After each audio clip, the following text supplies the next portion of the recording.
Welcome back. దేశం ఒక్కసారిగా ఉలిక్కిపడ్డ ఘటన నిన్న మధ్యాహ్నం 3 గంటలకు జమ్మూ కాశ్మీర్లో మరోసారి ఉగ్రవాదులు రెచ్చిపోయారు. టూరిస్టులే లక్ష్యంగా టెర్రరిస్టులు దాడికి తెగబడ్డారు.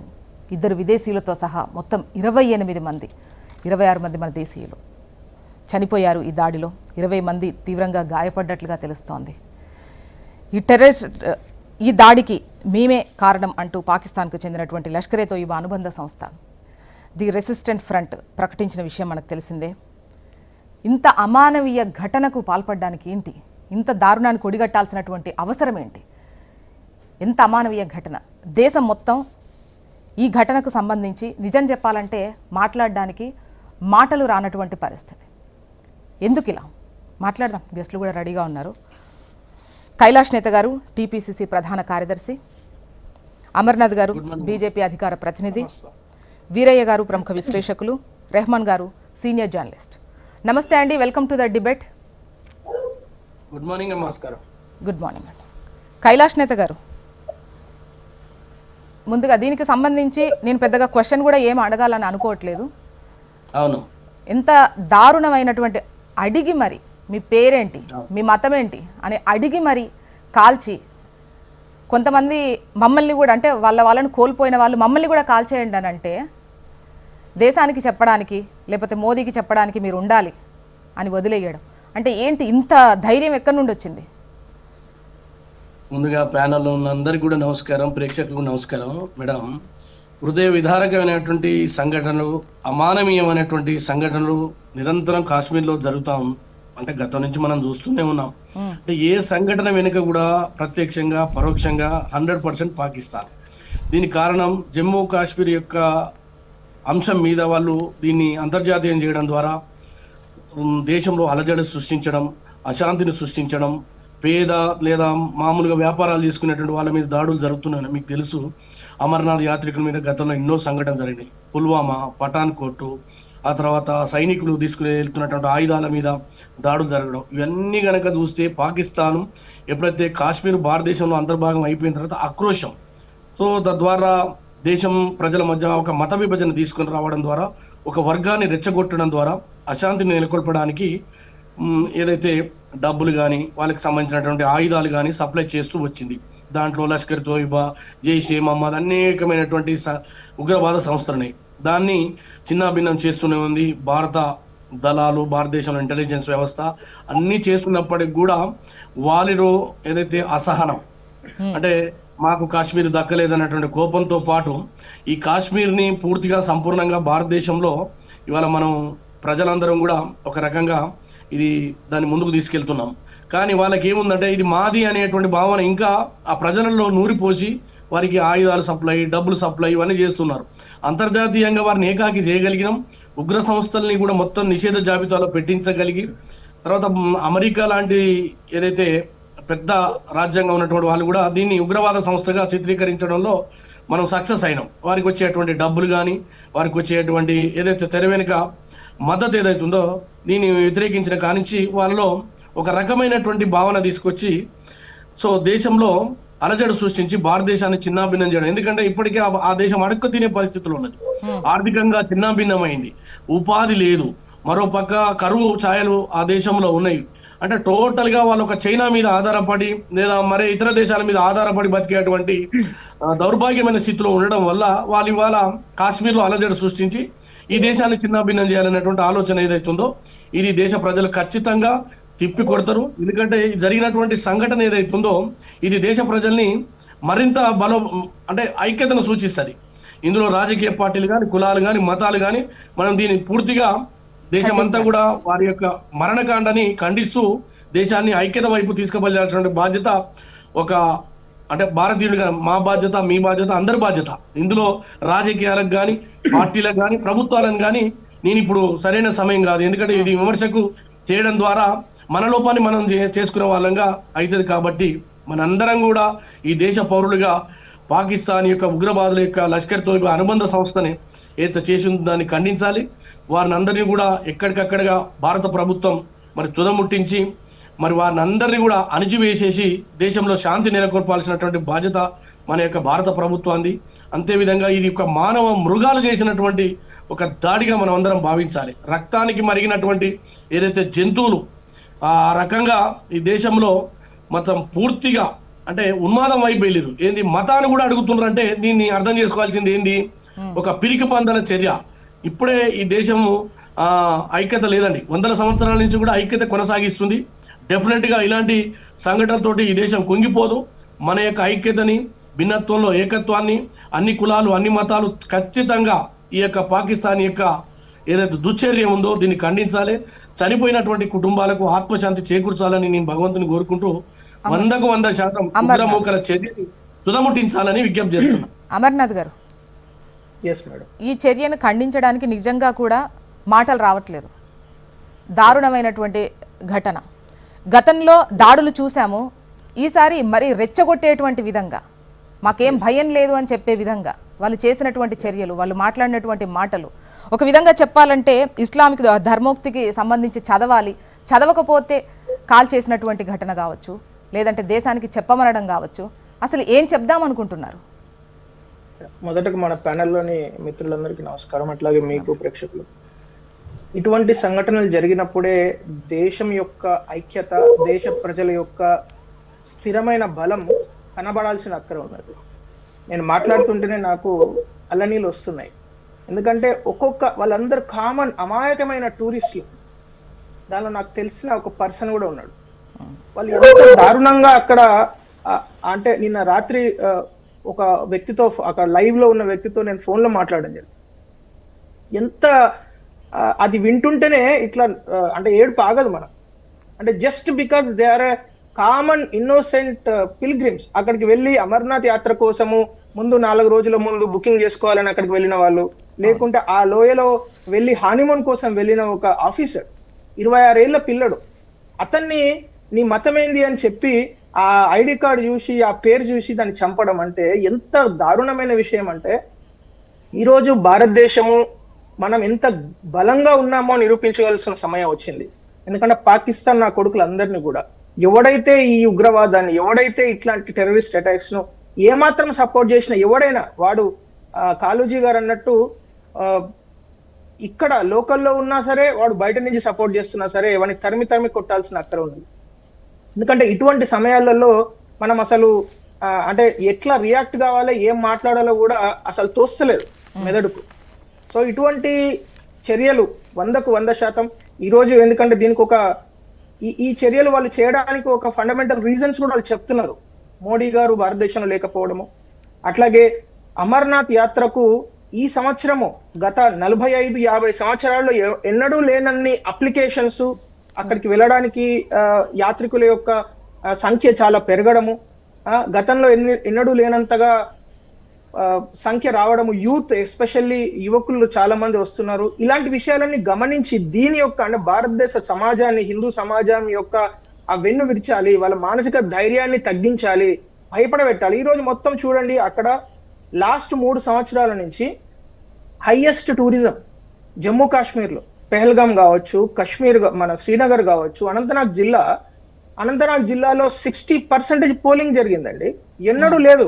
మేము 2014లో అనంతనాగ్లో ఎలక్షన్స్ పెడితే, అప్పుడు 2014 పార్లమెంట్ ఎలక్షన్స్ జస్ట్ 6%, 6% పోలింగ్ జరిగిన ప్లేస్ లో ఈ రోజు 60% పోలింగ్ జరగడం అంటేనే టెర్రరిస్టులు అందరూ భయపడుతున్నారు.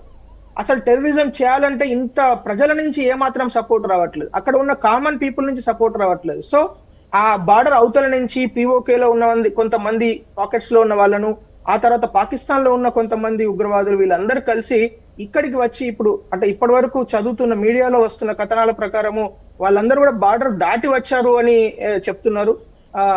ఎవరైతే 6-7 ఎవరైతే ఉగ్రవాదులు కాల్పులు, ఎలా ఇది సాధ్యమైంది అంటే భద్రత? నేను అక్కడికే వస్తున్నానమ్మా. ఇప్పుడు జ్యోత్స్న గారు, ఇది ఎట్లా జరుగుతుందంటే, నేను పర్సనల్లీ శ్రీనగర్, అనంతనాగ్ విజిట్ చేశాను. అక్కడ పరిస్థితి ఎట్లా ఉంటుందంటే, ఇంతకు ముందు రోజులలో అంటే ఒక 10-12 సంవత్సరాల క్రితం వరకు ఏం జరుగుతుండే అంటే, అక్కడ లోకల్ షెల్టర్స్ తీసుకుంటుంటే, అంటే లోకల్ పీపుల్ వాళ్ళకి సపోర్ట్ చేస్తుండే, వాళ్ళు షీల్డ్ లాగా పరిస్థితి ఉంటుండే. అంటే మీకు ఇప్పుడు వాళ్ళు ఊర్లోకి వచ్చే పరిస్థితి లేదు ఉగ్రవాదులు ఎవరు కూడా. ఏ ఉగ్రవాది కూడా కామన్ టౌన్ లోకి వచ్చే పరిస్థితి లేనే లేదు. ఎందుకు తెలుసా? ఇంతకు ముందు ఆ టౌన్లలోనే కూర్చొని ఎవరైతే ఇళ్లలో ఉండే అమాయక జనాలు వాళ్ళకు షీల్డ్ లాగా ఉపయోగపడుతుండే, కానీ ఇప్పుడు అది లేదు, ఏమాత్రం సపోర్ట్ చేయట్లేదు. కానీ వీళ్ళు ఆ బార్డర్ నుంచి డైరెక్ట్ గా ఎక్కడైతే వాళ్ళకు ఏమంటారు, ఇప్పుడు నక్సలైట్లు ఎట్లా అయితే కోర్ అడవులలో దాచుకుంటున్నారో అట్లా కోర్ అడవులలో అట్లాంటి ఆ పైన్ ట్రీస్ మధ్యలో దాక్కొని వాళ్ళు రావడం జరుగుతున్నది. ఇంతకుముందు రజౌరి జిల్లాలో కూడా ఎగ్జాక్ట్లీ ఇట్లాంటి అటాక్స్ జరిగినాయి. కరెక్ట్ గా సంవత్సరం క్రితం 2024లో 10 మందిని చంపడం జరిగింది. కరెక్ట్ గా 6-7 నెలల క్రితము ఒక 6గురిని చంపడం జరిగింది ఇదే విధంగా. అంటే ఎక్కడ కూడా మోడస్ ఆపరెండి ఈ సేమ్. వాళ్ళు ఉన్న పరిస్థితి, వాళ్ళు ఎక్కడ ఉంటున్నారు అనేది ఇంతకు ముందు రోజులలో ఏంటంటే టౌన్స్ లో ఉంటుండే, టౌన్స్ లోనే వాళ్ళు ఒక ఇంట్లో పెద్దగా, మనం సినిమాలలో కూడా మన మూవీస్ లో కూడా చాలా సార్లు అట్లానే ప్రజెంట్ చేయడం జరుగుతుంది. కానీ ఇప్పుడు జరుగుతున్న అటాక్స్ ఇది ఒక మావోయిస్ట్ టైప్ ఆఫ్ అటాక్స్. దీన్ని ఎదుర్కోవడంలో మన ఛత్తీస్గఢ్, హైదరాబాద్ పోలీసులు వీళ్ళందరూ కూడా, నేను నా పర్సనల్ అభిప్రాయం ఏంటంటే ఇక్కడ నుంచి కూడా మన పోలీస్ వ్యవస్థను కాశ్మీర్ పోలీసులతోని కోఆర్డినేట్ చేయడమా లేకుంటే ఇక్కడి నుంచి అక్కడికి పంపించడమా, ఎందుకంటే this requires a different strategy to attack them. ఎందుకంటే ఇన్ని రోజులే జరిగే ఉగ్రవాద చర్యలు డిఫరెంట్. ఇప్పుడు జరుగుతున్న గత 2-3 సంవత్సరాలుగా, ఇప్పుడు రజౌరి ఎన్కౌంటర్ కావచ్చు, రజౌరిలో 3 చోట్ల ఎన్కౌంటర్ జరిగింది. కరెక్ట్ గా 1.5 years క్రితం ఎప్పుడైతే ఎలక్షన్స్ అనౌన్స్మెంట్ జరిగిందో అప్పుడు జరిగింది. సిమిలర్లీ ఈ మన జమ్మూ బార్డర్ లో, అంటే జమ్మూ పిఓకే బార్డర్ లో కూడా ఇటువంటి అటాక్స్ జరిగినాయి. సో నేను అనేది ఏంటంటే ఇప్పుడు ఎంటైర్ సమాజం, హిందూ సమాజం అనండి, భారతదేశ సమాజం అనండి, భారతీయ సమాజం అంతా కలిసి కట్టుగా ఇటువంటి అటాక్స్ ను తిప్పికొట్టాలి. అటువంటి వ్యక్తులు ఎవరైతే ఇట్లాంటి దానికి సపోర్ట్ చేస్తున్నారో, ఇట్లాంటి దానిలో ఏ విధంగా నెగటివ్ గా రెస్పాండ్ అవుతున్నారో వాళ్ళందరినీ కూడా తిప్పికొట్టి మనం అంతా ఒక్కటి, ఈ రోజు భారతీయ సమాజం ఒక్కటిగా నిలబడుతున్నది. ఎందుకంటే నిన్నటి నుంచి చూస్తుంటే అన్ని పార్టీలు కూడా, జస్ట్ గివ్ మీ 5 seconds, అన్ని పార్టీలు కూడా రాజకీయాలకు అతీతంగా ముఫ్తీ మహమ్మద్ సయీద్ దగ్గర నుంచి, అంటే ఎవరైతే సెపరేటిస్ట్ మూవ్మెంట్ ను సపోర్ట్ చేసిన వ్యక్తులు కూడా ఇది ఒక అమానవీయ చర్య. ఎందుకంటే ఇటువంటి చర్యల వల్ల ఇంకా మానవీయత దృక్పథం తగ్గిపోతుంది మనుషులలో అనే ఒక మృగాల చర్య అనేటువంటి రెస్పాన్స్ వస్తున్నది. కానీ ఎవరు కూడా ఈ టెర్రరిస్ట్ అటాక్ కొంచెం కూడా సపోర్ట్ చేయాలి. That is a very very positive message for the entire country. ఎందుకంటే పార్టీల ఖచ్చితంగా నిన్న రాహుల్ గాంధీ గారు కూడా ట్వీట్ ఇందాక చూస్తున్నా నేను. సో వారు కూడా అమిత్ షా గారితో మాట్లాడము, తర్వాత అమిత్ షా గారు వారికి అప్డేట్ చేయడం, ఇట్లా జరుగుతున్నది, మీరు కూడా సపోర్ట్ చేయండి అని అనడము. వారు కూడా 100% మేము సపోర్ట్ చేస్తాము, మా పిసిసి ప్రెసిడెంట్, మా కార్యకర్తలు అందరికీ కూడా చెప్పడం జరిగిందని చెప్పారు. సో పార్టీలకు అతీతంగా మనందరం కలిసి ఎదుర్కొంటేనే ఇది మనం విజయం సాధిస్తాము. రానున్న రోజులలో, if I'm not wrong, next 1-2 years లో ఒక special combing type of strategy తోని హోమ్ మినిస్ట్రీ కానీ లేకుంటే మన బిఎస్ఎఫ్ జవాన్లు కానీ వెళ్తారని నేను భావిస్తున్నాను. రానున్న రోజులలో ఒక టార్గెట్ పెట్టుకొని, ఒక డేట్ పెట్టుకొని, ఎట్లయితే నక్సలిజం మీద ఫైట్ చేస్తున్నామో ఒక డేట్ పెట్టుకొని ఈ పాకిస్తాన్ ఉగ్రవాదులను ఏరి పంపించడము లేకుంటే పైకి పంపించడం అనేది జరుగుతుంది. ఓకే, వీరయ్య గారు. మొదటిది 26 మంది సాధారణ పౌరులను పొట్టన పెట్టుకున్న ఈ దుశ్చర్యను అందరం తీవ్రంగా ఖండించాల్సిన అవసరం ఉంది. చనిపోయిన వారికి శ్రద్ధాంజలి ఘటిస్తుంది. అయితే ఇలాంటి ఉగ్రవాదం పెట్టిరిగిపోయినప్పుడు మన దేశ స్వతంత్ర భారతదేశ చరిత్రను చూస్తే ఉగ్రవాద ఘటనలు జరిగిన ప్రతి సందర్భంలోనూ భారతదేశం ఒక్కటిగా నిలబడింది ఉగ్రవాదానికి వ్యతిరేకంగా. ఉగ్రవాదాన్ని సమర్థించేందుకు ఏ ఒక్క రాజకీయ పార్టీ సిద్ధపడలేదు, ఏ ఒక్క సంస్థ కూడా, ప్రజాస్వామ్య సంస్థ కూడా సిద్ధపడలేదు. నాటికి నేటికి కూడా భారతదేశంలో ఆ సంస్కృతి ఉంది. ఉగ్రవాదాన్ని ఏమాత్రం అనుమతించని సంస్కృతి ప్రజల్లో అది బలంగా ఉంది. అది భవిష్యత్తులో కూడా అది కొనసాగుతుంది. ఉగ్రవాదాన్ని అంగీకరించే స్వభావం భారత ప్రజానీకంలో లేదు ఇప్పటివరకు. అందుకని ఇప్పుడు కూడా ఉగ్రవాదాన్ని భారతీయులు ఎవరు సహిస్తారని చెప్పేసి అనుకోరు. ప్రపంచంలో కూడా ప్రజాస్వామ్యవాదులు ఎవరు కూడా సహించే సమస్య లేదు. అయితే మనం ఈరోజు ఎంత నిష్పాక్షికంగా విశ్లేషణ చేసుకోగలం, ఎంత స్పష్టంగా చేసుకోగలం అనేది నాకు కొంచెం సందేహం. ఉమ్, ఎందుకంటే భావోద్వేగాలు డామినేట్ చేసేటువంటి సమయంలో మాట్లాడుకుంటున్నాం. మనం నిన్ననే జరిగింది, అవును. మనం పొద్దున్నే మాట్లాడుకుంటున్నాం. భావోద్వేగాల ప్రభావం ఎక్కువగా ఉండే అవకాశం ఉన్నది. అందుకని సాధ్యమైనంత మేరకు భావోద్వేగాలను పక్కన పెట్టి భారతదేశం, ప్రజలు, మన ప్రయోజనాలు, ఉగ్రవాదం మళ్ళీ ఎందుకు పెట్టరేగిపోతోంది, మనం జాగ్రత్తగా పరిశీలించగలిగితే దాన్ని నిర్మూలించడానికి కూడా మన శక్తి పెరుగుతుంది. మొదటి అంశం, పాకిస్తాన్ భారతదేశంలో జోక్యం చేసుకోవటం, ఉగ్రవాద దాడులకు సహకరించటం, దీనికి సంబంధించిన విషయం. ఇప్పుడు చర్చల్లో భారతదేశంలో ఎవరు వాళ్లకు షెల్టర్ ఇచ్చే పరిస్థితి లేదు, బార్డర్ దాటి పాకిస్తాన్ నుంచే కొంతమంది ఉగ్రవాదులు వచ్చి చేసిన దాడి అనేటువంటి అభిప్రాయం ఒకటి వ్యక్తమైంది. ఉమ్, మనం వేచి చూడాలి. ఎందుకంటే సైన్యం, మన ఇంటెలిజెన్స్ వీళ్ళు లోతుల్లోకి పోయి కొన్ని రోజులు అయిన తర్వాత కానీ వాస్తవాలు బయటికి ప్రకటించారు. అప్పటిదాకా వచ్చిన వార్తలన్నీ నిర్ధారిత వార్తలు అనుకోలేరు.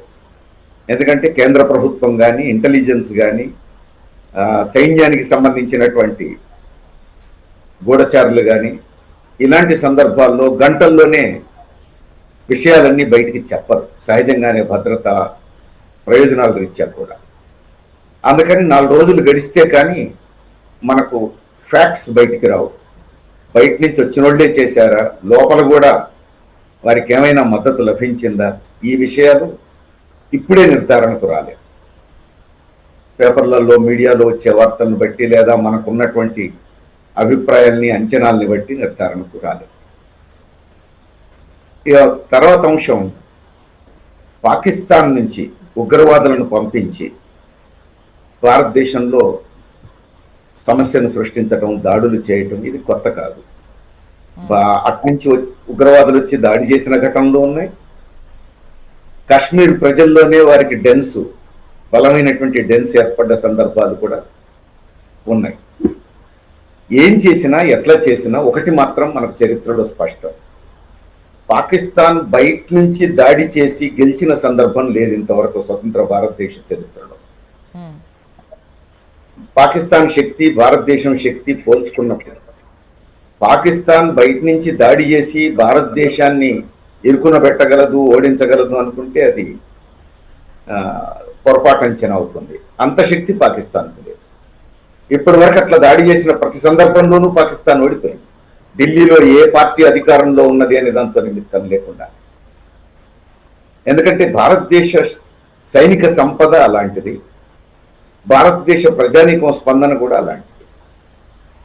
అందుకని ఇప్పుడు కూడా పాకిస్తాన్ బయట నుంచి కొద్ది మందిని పంపి భారతదేశంలో ఏదో అల్లకల్లోలం సృష్టించగలుగుతుంది, జయప్రదం అవుతుంది అని అనుకోలేదు. కొంతమంది ఉగ్రవాదులు సాహసం చేయగలిగారు, బార్డర్ దాటి రాగలిగారు అంటే, ఒకవేళ అదే అయితే నేను అనుకోవటం, కాశ్మీర్ లోపల యూత్లో అసంతృప్తి లేకుండా, ఉగ్రవాదుల పట్ల ఎంతో కొంత సానుకూలత వ్యక్తమయ్యే వాతావరణం లేకుండా పాకిస్తాన్ కానీ, పాకిస్తాన్ నుంచి ఉగ్రవాదులు కానీ అంత ధైర్యం చేసి వస్తారని నాకైతే అనిపించట్లేదు. అట్లా వచ్చారు అని అంటే ఖచ్చితంగా కాశ్మీర్ గురించి వాళ్ళకి ఎంతో కొంత సమాచారం ఉండాలి. వాళ్ళకి మొదటి నుంచి ఉన్న సంబంధాల రీత్యా కూడా కొంతకాలం వాళ్ళు అణిగిమణి ఉండొచ్చు, బయటికి కనపడకుండా ఉండొచ్చు, కానీ లోపల సమాచారం అంతా వారికి కూడా తెలిసి ఉండే అవకాశం ఉంది. ఒక అంచనాకు వచ్చి కాశ్మీర్ యూత్ లో అసంతృప్తి బాగా పెరిగింది, ఇప్పుడు దాడి చేస్తే మనకు అండ్ ఇది పక్కా ప్లాన్డ్ ప్రకారమే జరిగింది అనేది అక్కడ క్లియర్. సైనిక దుస్తుల్లో వచ్చి ప్రకారం జరగకుండా ఇట్లా జరగదు, ప్లాన్ ప్రకారం జరగకుండా ఇట్లా జరగదు. బార్డర్ దాటి రావడం ప్లాన్ లేకుండా, అంటే ఇక్కడ వాళ్ళు ఇన్ఫర్మేషన్ ఇవ్వకుండా, అట్లాంటి కోఆర్డినేషన్ లేకుండా ఇంత దారుణానికి ఒడిగట్టేటువంటి అవకాశం అయితే ఉండదు. అంతే, లోపల నుంచి సహకారం లేకుండా, సమన్వయం లేకుండా, కోఆర్డినేషన్ లేకుండా ఇంత పకడ్బందీగా జరిగేటువంటి అవకాశం లేదు. రెండోది, అవతల నుంచి యువతలకి ఉగ్రవాదులు ఎట్లా దాటగలిగారు? మన బార్డర్ సెక్యూరిటీ ఫోర్స్ ఏం చేస్తుంది? ఇలాంటి ప్రశ్నలు వస్తాయి. అందుకని కేవలం పాకిస్తాన్ నుంచి బార్డర్ దాటి రావడమే అయితే బార్డర్ సెక్యూరిటీ ఫోర్స్ ఏం చేస్తుంది అనే ప్రశ్న కూడా వస్తుంది. అయితే అసలు నిజంగా జరిగిందా? అట్లాంటి వార్తలు సృష్టించి లోపల నుంచి ఇవి జరుగుతున్నాయా? అది కూడా ఇప్పుడేం మనం నిర్ధారణకు రాలేదు. అన్ని అనుమానాలే, ఎందుకంటే గత చరిత్ర అంతా చూసినప్పుడు వచ్చేటువంటి అంచనాలే. అయితే ఇప్పుడు కాశ్మీర్లో అసంతృప్తి పెరగడానికి ఉన్న అవకాశాలు కోకొల్లలు.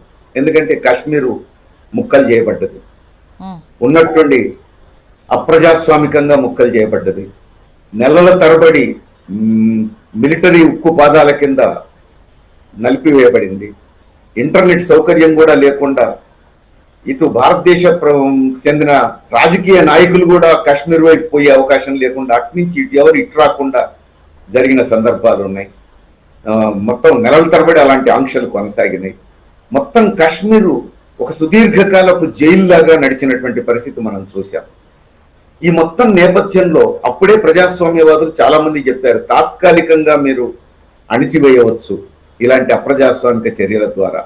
కానీ దీర్ఘకాలపు దృష్టితో చూసినప్పుడు భవిష్యత్తులో మళ్ళీ ఉగ్రవాదం పెరగడానికే ఇది దారి తీస్తుంది అనే హెచ్చరికలు చాలా మంది చేశారు. ఇప్పుడు ఈ దాడిని చూస్తే మళ్ళీ ఆ భయం, ఆ సందేహాలు మనకు వస్తున్నాయి.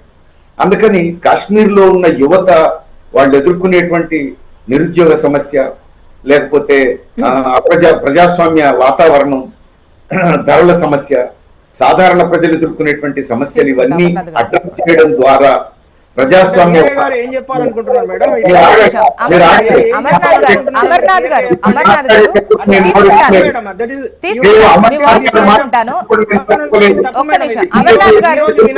అమర్నాథ్ గారు నిన్న జరిగిన ఘటన గురించి వాళ్ళందరూ గన్లు ఇక్కడ బీజేపీ నాయకులు వచ్చి వాళ్ళని హిందువులను చంపుతూ ఉంటారు. అమర్నాథ్ గారు ప్లీజ్ మీ వాయిస్ తీసుకుంటాను. వీరయ్య గారు అమర్నాథ్ గారు లక్ష్యం అయితే, ఇక్కడ బీజేపీ నాయకుల లక్ష్యం అయితే ఒక్క నిమిషం. అమర్నాథ్ గారు మీ వాయిస్ తీసుకుంటాను. డెఫినెట్ గా మీరు చెప్పాల్సి మాట్లాడతారు కదా, ఖచ్చితంగా వాయిస్ తీసుకుంటాను. వీరయ్య గారు ఇప్పుడు లోయలో అసంతృప్తి కన్నా కూడా ఈ రెసిస్టెంట్ ఫ్రంట్ మేమే చేశాము అని ప్రకటించింది కదా. ప్రజలకు ప్రజాస్వామ్యం ఎక్కడ ఉంది సార్? అడిగి వాడి పేరు అడిగి వాడిని కాల్చి చంపుతున్నాడంటే అసలు ప్రజాస్వామ్యం ఎక్కడ ఉంది ఇక్కడ? మన దేశం మీద అమర్నాథ్ గారు ప్లీజ్ మీ వాయిస్ తీసుకుంటాను. అమర్నాథ్ గారు ఖచ్చితంగా మీ వాయిస్ తీసుకుంటా అండి ప్లీజ్. పాకిస్తాన్ ఉగ్రవాదులు ఏం కోరుకుంటున్నారో అమర్నాథ్ గారు అదే కోరుకుంటున్నట్టు వీరయ్య గారు కోరుకుంటున్నట్టు కనపడుతోంది. ఇప్పుడు లోయలో అసంతృప్తి ఉంది, లేదంటే కాశ్మీర్లో అసంతృప్తి ఉంది అన్నదానికి ఇక్కడ the resistant front, Lashkar-e Taiba అనుబంధ సంస్థ చేశామని చెప్పేసి మాదే ఈ చర్య అని ప్రకటించింది కదా. సహజం, నేను అదే చెప్తున్నా. ఖచ్చితంగా ఆ సంస్థలు ప్రకటించుకున్నాయి. దుర్మార్గమైన సంస్థలు, ఉగ్రవాద సంస్థలు, మానవ సమాజం అంగీకరించని చర్యలు, ఉగ్రవాద చర్యలు స్వాతంత్ర్యం వచ్చినప్పటి నుంచి ఇప్పటి వరకు అనేక ఘటనలు జరిగినాయి. ఇవన్నీ అమానవీయమైనటువంటి, దుర్మార్గమైనటువంటి ఉగ్రవాద చర్యలు. అయితే మన దేశంలో మన పాలకులు, మన ప్రజలు మనం జాగ్రత్త తీసుకోవాల్సింది, మన ప్రజల సమస్యల్ని మనం పరిష్కరించుకుంటూ ప్రజాస్వామ్య వాతావరణాన్ని కాపాడుకోగలిగితే విదేశీయులకు ఇక్కడ డెన్స్ దొరకవు. ఇక్కడ యూత్ అసంతృప్తితో విదేశీయులతో చేతులు కలిపే పరిస్థితి రాదు. కానీ గతంలో కాంగ్రెస్ ప్రభుత్వం అనుసరించిన విధానాలు కాశ్మీర్లో ఉగ్రవాదం బలపడడానికి తోడ్పడ్డాయి సుదీర్ఘకాలం. ఇప్పుడు మోడీ ప్రభుత్వం అనుసరిస్తున్న భయానకమైన పరిస్థితులు మరొక్కసారి కాశ్మీర్ యూత్ లో అసంతృప్తి, అసహనం పెరిగేందుకు అవకాశం ఇస్తున్నాయి. మీ వాయిస్ మళ్ళీ తీసుకుంటాను ప్లీజ్ ఒక్కసారి. అమర్నాథ్ గారు మీ వర్షన్ కూడా తీసుకుంటాను. అమర్నాథ్ గారు మీ వర్షన్ తీసుకుంటా. ఒక్కసారి రెహమాన్ గారి అభిప్రాయం కూడా తీసుకున్న తర్వాత మీ వర్షన్ తీసుకుంటా ప్లీజ్. రెహమాన్ గారు. జ్యోత్స్న గారు, మీకు అట్లాగే ప్యానెల్లో ఉన్నటువంటి సభ్యులకు అందరికీ నమస్కారం. ఒక అమానవీయమైనటువంటి ఘటన ఈ ఉగ్రదాడి. అంటే స్విట్జర్లాండ్ లాగా పచ్చిక బయళ్ళను తలపించేటువంటి సుందరమైనటువంటి కాశ్మీర్లో సేద తీద్దామని వెళ్ళినటువంటి వాళ్ళపైన టూరిస్టులే లక్ష్యంగా ఈ లష్కర్ ఎ తోయిబా అనుబంధ సంస్థ జరిపినటువంటి దాడుల్లో ప్రాణాలు కోల్పోయినటువంటి 26-27 మంది అమాయక టూరిస్టులకు అట్లే వాళ్ళ కుటుంబ సభ్యులకు ప్రగాఢ సంతాపాన్ని సానుభూతిని తెలియజేస్తున్నాం. అట్లానే గాయపడ్డ వాళ్ళు కోలుకోవాలి, అట్లానే వాళ్ళకు మెరుగైన చికిత్స అందాలి. వాళ్ళు కేవలం ఆ ప్రాంతంలో ఉన్న ఆ ప్రాంతాన్ని చూసేందుకు వెళ్ళినటువంటి వాళ్ళే లక్ష్యంగా, అంటే ఇదే కాశ్మీర్ బతికేదే టూరిజం పైన. టూరిస్టులు వస్తేనే అక్కడ పెద్ద ఎత్తున ఉపాధి ప్రజలకి. అట్లాంటి చోట టూరిస్టులే లక్ష్యంగా ఈ దాడి జరగడం అనేది అక్కడి ప్రజల ఉపాధిని వాళ్ళ అంటే రోజు రోటీపై కూడా దాడి జరిగినట్టుగానే మనం చూడాలి. ఒక మెదడు లేనిటువంటి హింసాది. అంటే అక్కడ ఉన్నటువంటి రాజకీయ లక్ష్యాలే కానివ్వండి, ప్రజలకు ఉన్నటువంటి పోరాటాలని, లేకపోతే అక్కడ జరుగుతున్నటువంటి మిగతా అంశాలంతా వేరు. పాక్ ప్రేరేపిత ఉగ్రవాదులు ఈ దేశంలోకి వచ్చి ఈ దేశంలో ప్రజలపైన ఈ రకమైనటువంటి దాడి జరగడానికి దేశ పౌరులుగా, దేశ ప్రజలుగా, భారత జాతిగా మనమందరం ఏకతాటిపైకి వచ్చి ముక్త ఖండంతో ఈ విదేశీ ప్రేరేపిత సంస్థ దాడిని మనం తప్పకుండా ఖండించాలి. అట్లాగే ఇంతకుముందు వీరయ్య గారు అన్నట్టుగా ప్రజల్లో ఉన్నటువంటి అసంతృప్తిని కూడా మనం డెఫినెట్ గా అడ్రస్ చేయాలి. అక్కడ ఒక పౌరుడికి 6 మంది సైనిక బలగాలు, అర్ధ సైనిక బలగాలు ఆ రాష్ట్రంలో మోహరించినాయి. ఆ పరిస్థితి లేకుండా అక్కడి ప్రజల హృదయాల్లో పాలకులు చోటు సంపాదించాలి. ప్రజల్లో ఉన్నటువంటి అసంతృప్తిని తొలగించాలి. అంటే అక్కడి ప్రజలకు ఇది మేము అంటే రెహమాన్ గారు మీరే అన్నారు ఈ మధ్య కాలంలో, అంటే పర్యటన ఇప్పుడు వాళ్ళకు వచ్చేదే పర్యాటకం పైన. సో ఈ మధ్యకాలంలో పర్యాటకుల సంఖ్య పెరుగుతున్నటువంటి క్రమంలో ఇటువంటి దాడి, అంటే అక్కడ అసంతృప్తి ఉంది అని అంటున్నారు. ఒకవేళ అక్కడ ఉన్నటువంటి ప్రజలకి నచ్చకపోతే ఇప్పుడు జరిగినటువంటి దాడి వాళ్ళ రోటీపై జరిగినటువంటి దాడిగా కూడా మనం చూడాల్సినటువంటి అవసరం ఉన్నటువంటి క్రమంలో ఇక్కడ ఒకవైపు పర్యాటకుల పైన దాడి చేయడం, ఒకవైపు నిరుద్యోగం ఉంది అంటారు. ఇటువంటి దాడి చేస్తే ఎలా బ్రతుకుతారు? అంటే ఈ దాడులు అనేటువంటివి డెఫినెట్ గా అంటే ఒకవేళ కాశ్మీర్కి టూరిస్టులు వెళ్ళడానికి భయపడే పరిస్థితి వచ్చి టూరిజం కనుక వెనక్కిపోతే డెఫినెట్ గా ఆ రాష్ట్రంలో ఉపాధి అవకాశాలు డెఫినెట్ గా దెబ్బతింటాయి. అంటే వాళ్ళ పొట్ట మీద వాళ్ళు దాడి చేసుకున్నట్టుగానే ఇది ఉంది. ఆ విషయాల్ని పక్కన పెడితే ఇంతకుముందు వీరయ్య గారు విశ్లేషించినట్టుగా మనము ఆ రాష్ట్రంలో 370 ఆర్టికల్ రద్దు తర్వాత ఉన్నటువంటి పరిస్థితుల్ని, మిగతా అంశాలని, అక్కడి ప్రజలకి చేరువయ్యేందుకు తీసుకోవాల్సినటువంటి చర్యలపైన, అక్కడి ప్రజల హృదయాల్లో ప్రభుత్వాలు స్థానాలు సంపాదించుకునేందుకు తీసుకోవాల్సినటువంటి చర్యలపైన డెఫినెట్ గా దృష్టి సారించాలి. అక్కడ ప్రజల సమస్యలు అడ్రస్ చేయాలి. డెఫినెట్ గా ఎందుకు అక్కడి ప్రజలు ఏం కోరుకుంటున్నారు, వాటిని మనం ఎట్లా పరిష్కరించవచ్చు ప్రజాస్వామ్య పద్ధతుల్లో అనేటువంటి అంశాలపైన అక్కడ ఉన్నటువంటి కాశ్మీర్ ప్రభుత్వం, అట్లానే కేంద్రము, అక్కడ ఉన్నటువంటి ప్రజా సంఘాలు, లేకపోతే అంశాలపైన కూడా ఒక ఎజెండాతో చర్చలు జరిపి ప్రజల్లోకి వెళ్ళి అక్కడ అర్ధ సైనిక బలగాల అవసరం లేకుండా ఉండాల్సినటువంటి పరిస్థితులను కల్పించుకొని ఒక శాంతియుత వాతావరణం వచ్చేలాగా మనం డెఫినెట్ గా తోడ్పడాలి. ఎందుకు అక్కడ అన్రెస్ట్ అట్లా ఉంది, అట్లా ఉండడానికి గల కారణాలు ఏంది అనేటువంటి అంశంగా స్వతంత్రం వచ్చినప్పటి నుంచి కాశ్మీర్లో అట్లాంటి ప్రత్యేక పరిస్థితులు ఎందుకు నెలకొని ఉంటున్నాయి అనేటువంటి అంశాలపైన పాలక ప్రతిపక్ష పార్టీలు, పౌర సమాజం లోతుల్లోకి వెళ్ళి ఆ సమస్యల్ని అడ్రస్ చేసి అక్కడ శాంతిని నెలకొల్పేందుకు ప్రజాస్వామిక వాతావరణంలో కూడా చర్చలు జరగాల్సినటువంటి అవసరం ఉంటది. అట్లానే ఈ దుశ్చర్య, ఈ దుర్మార్గమైనటువంటి చర్యలు, ఇట్లా అమాయక ప్రజల్ని చంపడం ద్వారా ఏదో సాధిస్తామని కలలు కంటున్నటువంటి ఉగ్రవాద సంస్థలపైన దేశం ఏకమై డెఫినెట్ గా ముక్త ఖండంతో ఖండించాలి.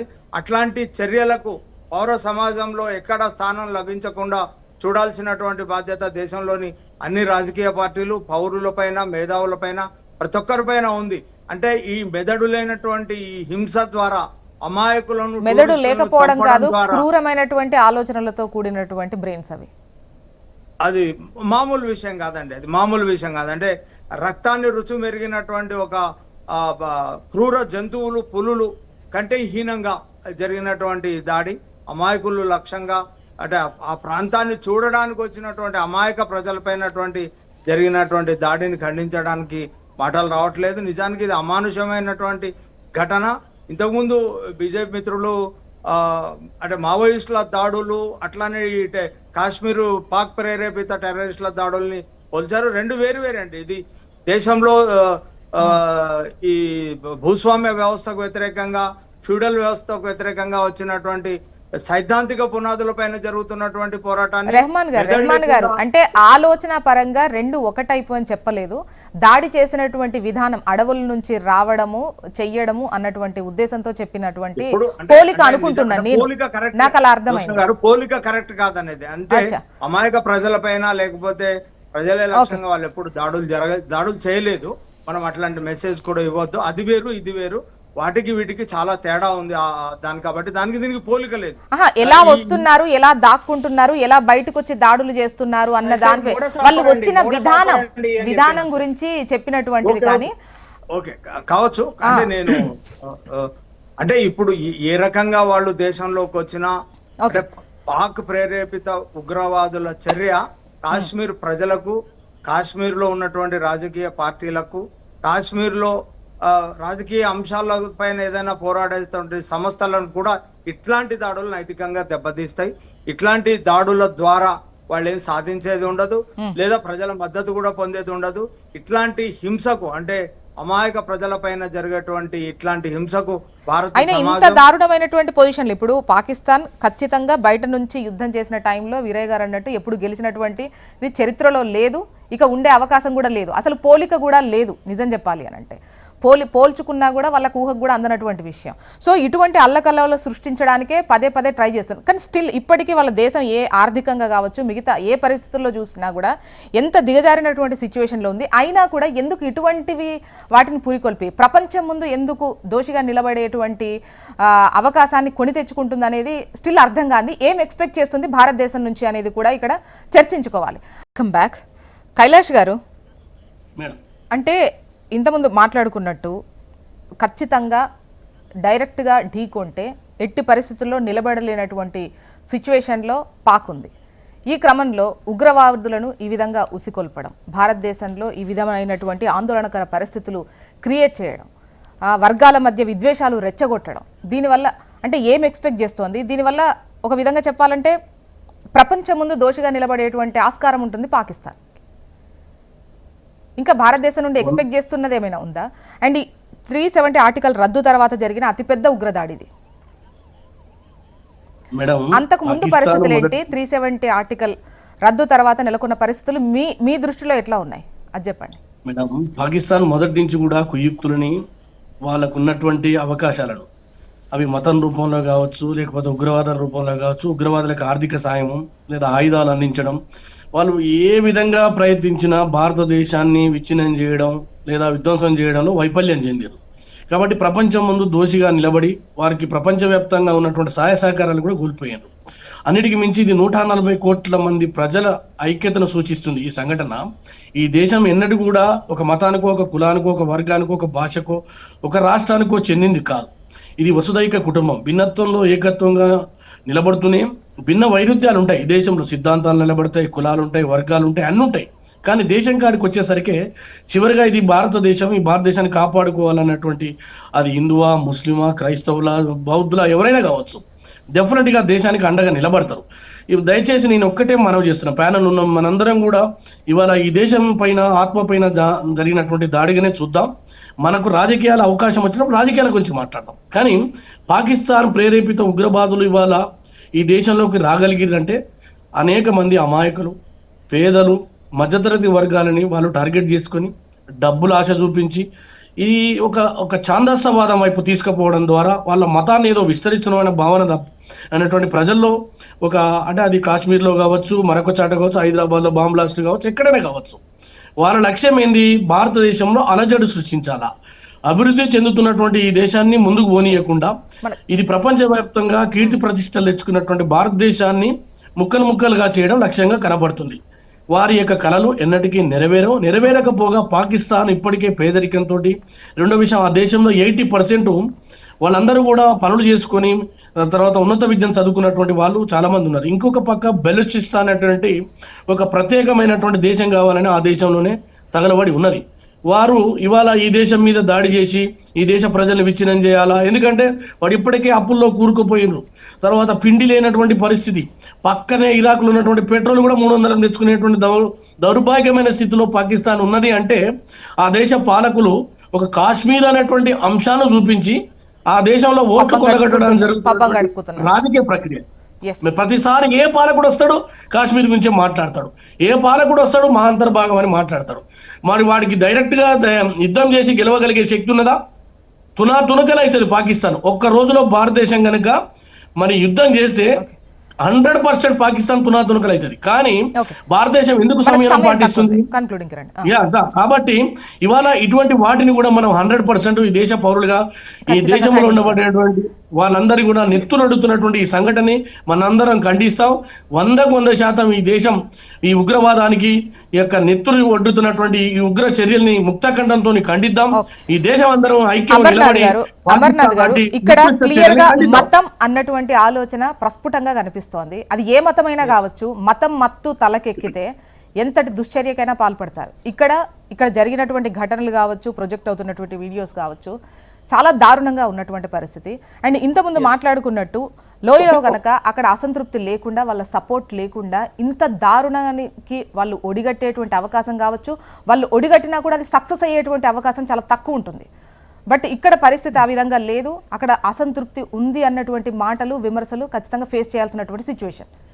ఏమంటారు? నేను మీకు ఒక అనాలజీ చెప్తాను జ్యోత్స్న గారు, చాలా కీన్ గా అబ్జర్వ్. ఎంటైర్ యావత్ హిందూ సమాజము వినాల్సిన అక్కర ఉన్న విషయం ఏంటంటే, మొన్నటికి మొన్న దుబాయ్ లో ఒక శుక్రవారం పూట మధ్యాహ్నము హిందూ కమ్యూనిటీ ఒక మోడర్న్ బేకరీలో చిన్న చిన్న జాబ్స్ చేసుకునే వ్యక్తుల మీద 20 మంది మీద దాడి చేసి 2 తెలంగాణ వాదులను నరికి చంపడం జరిగింది. దానిలో ఏం అసంతృప్తి ఉంది మేడం? బంగ్లాదేశ్ లో పాపం అక్కడ ఉన్న అమాయక ఎంప్లాయీస్ ను, ఎస్ఐలను, సిఐలను, అంటే పోలీస్ వ్యవస్థలో ఉన్న వాళ్ళను కూడా హిందువులు అయితే నరికి చంపుతున్నారు. దానిలో ఏమి ప్రజాస్వామ్యం అప్రజాస్వామికం ఉన్నది మేడం? ఈ రోజు ఎంటైర్ హిందూ సమాజము ఈ రోజు మేల్కొనాలి. ఇంకా మీరు అదేదో జరిగిపోతుంది మనందరం ఒకటి, ఇట్లా తప్పది. హిందూ సమాజం ఈ రోజు అలర్ట్ గా ఉండాలి, మనల్ని మనం కాపాడుకోవాలి. లేకుంటే ఏ ఊర్లోనైనా, ఏ వీధిలోనైనా, ఎక్కడైనా ఇట్లాంటి పిచ్చి కుక్కలు బయటకు వచ్చే ప్రమాదం ఉంది. ఒక పిచ్చి కుక్క రోడ్డు మీద వెర్రి బట్టి తిరుగుతూ ఉంటే, పిల్లలను కరుస్తూ ఉంటే ఏం చేస్తాం మనం? కాల్చి చంపాలి. అదొక్కటే దీనికి పరిష్కారం. ఎందుకంటే ఈ రోజు మనం చూస్తున్నది ఒక్క చోట కాదు మేడం. మొన్నటికి మనం జస్ట్ నేను చెప్పేది 15 రోజుల క్రితమే దుబాయ్ లో జరిగింది. దుబాయ్ లో ఏం అసంతృప్తి ఉంది? ఏం అప్రజాస్వామికం ఉంది? ఏముంది? ఏ ఆర్మీ ఉంది మేడం? 2 తెలంగాణ సోదరులను చంపి పంపిస్తే, శవాలను తీసుకొస్తే ఏడ్చి కళ్ళు ఎండిపోతున్నాయి. వాళ్ళు చిన్న మన పేద బిడ్డలు ఇక్కడి నుంచి అక్కడ వెళ్ళి చిన్న జాబులు చేసుకునే వాళ్ళు. బంగ్లాదేశ్ లో ఎవరు చచ్చిపోతారు మేడం? పెద్ద బంగ్లాలో ఉన్న వాళ్ళు, బెంట్లీ కార్లో ఉన్న వాళ్ళు ఎవరు చచ్చిపోరు మేడం, పేదవాళ్ళే చచ్చిపోతారు. ఇక్కడ లోయలో జరిగినటువంటి ఘటనకు సంబంధించి ఆఫ్టర్ 370 ఆర్టికల్ రద్దు తర్వాత చాలా రోజులు కట్టడిలో, జైల్లో వేసినటువంటి సిచ్యువేషన్ లో ఉన్నారు. ఇప్పుడు కొంచెం రిలీఫ్ వస్తున్నటువంటి క్రమంలో ఒకవైపు పర్యాటకుల సంఖ్య పెరుగుతోంది. ఈ రోజు కాశ్మీర్ లో ఉన్న కామన్ యూత్ వెరీ హ్యాపీ. ఎట్లా మీరే చెప్పండి జ్యోత్స్న గారు. నేను ఒక లాజికల్ క్వశ్చన్ అడుగుతాను. ఈ రోజు అమర్నాథ్ యాత్రకు గాని, పహల్గామ్ గాని, లేకుంటే గుల్మార్గ్ గాని, శ్రీనగర్ వ్యాలీ గాని లక్షల మంది టూరిస్టులు not only from India across the world ఎందుకు వెళ్తారు మేడం? ఎందుకు వెళ్తారు? అమర్నాథ్ గారు, ఒక క్వశ్చన్. ఇప్పుడు అందరూ రిజిస్టర్ చేసుకుంటున్నారు. జూలై 3 నుండి అమర్నాథ్ యాత్ర ఉంది. ఈ సుదీర్ఘమైనటువంటి యాత్ర 38 రోజులు 40 రోజులు కొనసాగేటువంటి ఈ యాత్రకు సంబంధించి పెద్ద ఎత్తున ఇది దేశం మొత్తం కనిపిస్తున్నటువంటి విషయమే. కానీ అక్కడ ఉన్నటువంటి సిచ్యువేషన్, లోయలో ఉన్నటువంటి సిచ్యువేషన్ వేరు, బయట కనిపిస్తుంది వేరు. అక్కడ వాళ్ళు అసంతృప్తిగా ఉన్నారు అనేది వివిధ పార్టీలు కానీ విశ్లేషకులు వ్యక్తం చేస్తున్నటువంటి విషయం. సో ఇక్కడ తెలియనటువంటి వాళ్ళు రిజిస్టర్ చేసుకుంటుంటే అక్కడ ఉన్నటువంటి పరిస్థితి వేరు అంటున్నారు. తప్పు మేడం. ఈ రోజు నేను మీరు రాసి పెట్టుకోండి. ఈ రోజు అందరికి మీ ముఖంగా హెచ్ఎంటీవీ ముఖంగా అందరికి చెప్తున్నాను, అమర్నాథ్ యాత్ర జరిగి తీరుతుంది.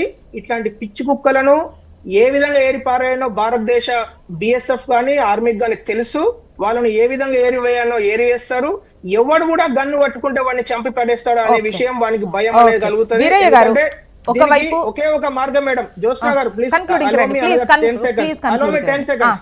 చెప్పండి. ఎవడైనా సరే కాశ్మీర్ వైపు గాని భారతదేశం వైపు గాని కన్నెత్తి చూస్తేనే వాని గుండెలో బుల్లెట్లు దిగుతాయనే భయం రానున్న రోజులలో ప్రతి ఒక్కరికి అర్థమవుతుంది. ఇది రాసి పెట్టుకోండి. వీరయ్య గారు ముఖ్యంగా అక్కడటువంటి యూత్ కు సంబంధించి కావచ్చు, నిరుద్యోగం విషయంలో కావచ్చు, అక్కడటువంటి పరిస్థితుల విషయంలో కావచ్చు, ఏదో అసంతృప్తి ఉంది, అక్కడ సపోర్ట్ లేకుండా జరిగేటువంటి అవకాశం లేదు అని అంటున్నారు. బట్ అక్కడ అల్లకల్లోలం సృష్టించడానికే బయట నుంచి వచ్చినటువంటి శక్తులు అని చెప్పేసి అంటున్నారు. దీనికి మీ ఒపీనియన్ చెప్పండి. ఒక 1 minute చెప్పండి ప్లీజ్. మేబీ మీరు మ్యూట్లో ఉన్నట్టున్నారు సార్, వాయిస్ వస్తలేదు.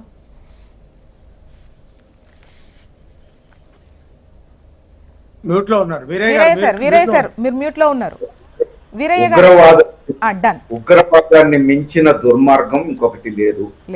ఇది ప్రపంచంలో, భారతదేశంలో అయినా పాకిస్తాన్ లో అయినా ప్రపంచంలో ఏ మూలకు పోయినా ఉగ్రవాదం అనేది చాలా దుర్మార్గమైంది. దాన్ని ముక్త కంఠంతో మొత్తం భారతీయులు ఖండించాల్సిందే, ఖండిస్తారు. ఇది చరిత్ర, అది మారదు, ఖచ్చితంగా నిలబడతారు. రెండవది, ఇప్పుడు పాకిస్తాన్లో ఎదుర్కొనేటువంటి సమస్యల నుంచి పాక్ పాలకులు ప్రజల దృష్టిని మళ్లించడం కోసం కూడా దీన్ని వాడుకుంటారనేది నిజం. బాధాకరమైన విషయం ఏంటంటే, సరిగ్గా వాళ్ళు మతం రంగు పులిమి చిచ్చుపెట్టే ప్రయత్నం చేస్తారు. మన దేశంలో మోడీ పాలకులు కూడా మతం రంగు పులిమి ఇక్కడ కూడా చిచ్చుపెట్టి ప్రజల దృష్టిని మళ్లించే ప్రయత్నమే చేస్తున్నారు. అందుకే హిందూ సమాజం అని మాట్లాడుతున్నారు. భారతదేశ ప్రజలు అనేది వాళ్ళు 26 మందిలో ఒక ముస్లిం ఉన్నాడు సార్, చెప్పండి.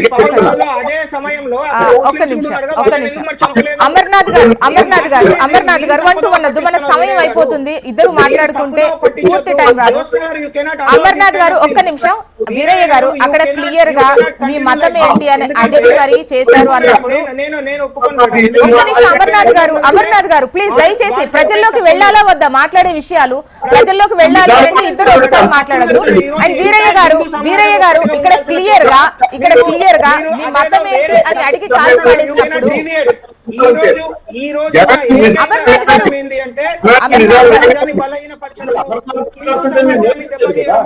అమర్నాథ్ గారు ప్లీజ్. అండ్ ఒకటి క్షమించాలి రెహమాన్ గారు, మనకు సమయం అయిపోయింది, మీకు చివరిగా కన్క్లూడింగ్ ఇవ్వలేకపోతున్నా, అండ్ సారీ. అండ్ ఇది మాత్రం ముఖ్యంగా చెప్పాలి అంటే, ఈ హిందువా, ముస్లిమా, క్రిస్టియనా, ఇసాకా ఇవన్నీ పక్కన పెడితే ముఖ్యంగా మతం కాదు, భారతీయులందరూ కూడా ఏకతాటిపైకి ఉండాల్సినటువంటి సిచ్యువేషన్ ఇది. ఎట్ ద సేమ్ టైం నిన్న జరిగింది, ఇవాళ మనం మాట్లాడుకుంటున్నాం. ఖచ్చితంగా ఇందులో మెజారిటీ ఆఫ్ పార్ట్ భావోద్వేగంతోనే ఉంటుంది. వాస్తవాలు తెలియాలి, అసలు ఏం జరుగుతోంది లోయలో అన్నటువంటి విషయాలు కూడా అర్థం కావాలి. ఆ తర్వాతే అసలు లెక్క ఏ విధంగా ఉన్నది తేలుతుంది. ఇది థ్యాంక్ యూ సో మచ్ అండి డిస్కషన్లో పాల్గొన్నందుకు. వీరయ్య గారు, అమర్నాథ్ గారు, కైలాష్ నేత గారు, రెహమాన్ గారు, థ్యాంక్ యూ అండి. ఇది వాళ్ళ న్యూస్ అనాలిసిస్. చూస్తూనే ఉండండి హెచ్ఎం టీవీ. వార్త ఆగదు, నిజం తాగదు.